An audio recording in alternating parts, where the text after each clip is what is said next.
Hi guys! Mag-invento po tayo ng merienda natin. Ayan. Glutinous flour.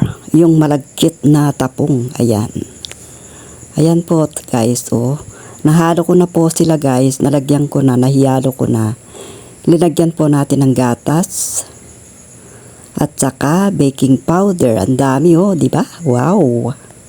Tapos linagyan po natin ng brown sugar. Ayan, tapos hinalo-halo ko na po. Yan, hinalo-halo ko na po, tapos na po siyang mahalo guys. At lagyan natin ng imbento kong flavor na lubog, Philippine cherry or haggis. Ayan po siya guys. O, di ba? Ang sarap. Ano kayang kilalabasan nito guys? Ayan, hinalo-halo ko na po.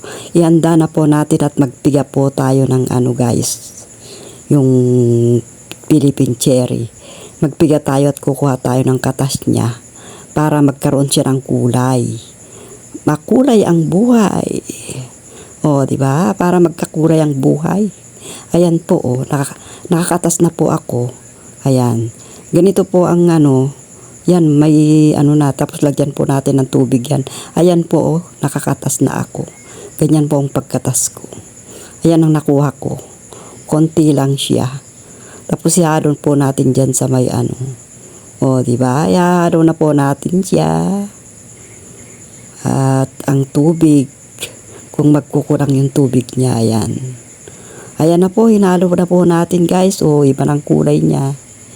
Medyo violet siya na red, diba? Umitim siya. Wow, sa yum, yan o. Tapos kukuha po tayo ng dahon ng saging. At ating ihihilera dito, pero ilagay muna natin sa apoy para lumambot guys. Ayan. O, di ba? Lalambot yan guys. O, madaling ano mailagay yan. Ilagay na po natin. Ang lapot. Yum yummy. O, di ba? Sarap. Can't wait. Ayan, naglagay na po ako ng tubig dyan at steam natin guys. Tapos takpan natin mamaya. Ilagay natin sa ibabaw niyan. Ayan po guys, luto na siya. Yum yum. Pwede na po siyang hanguin. Hinango ko na po siya guys. Ayan, hinango ko na. At inilagay ko na sa lagayan niya. Ayan na po ang outcome niya. Yum yum.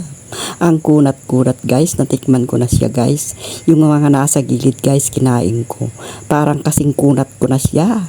Senior citizen na. O, di ba? Yum yum. At ang flavor niya, ayan. Philippine cherry, haggis or lubeg. O, kain na po tayo guys. Sunod guys, gagawa tayo ng Philippine cherry juice.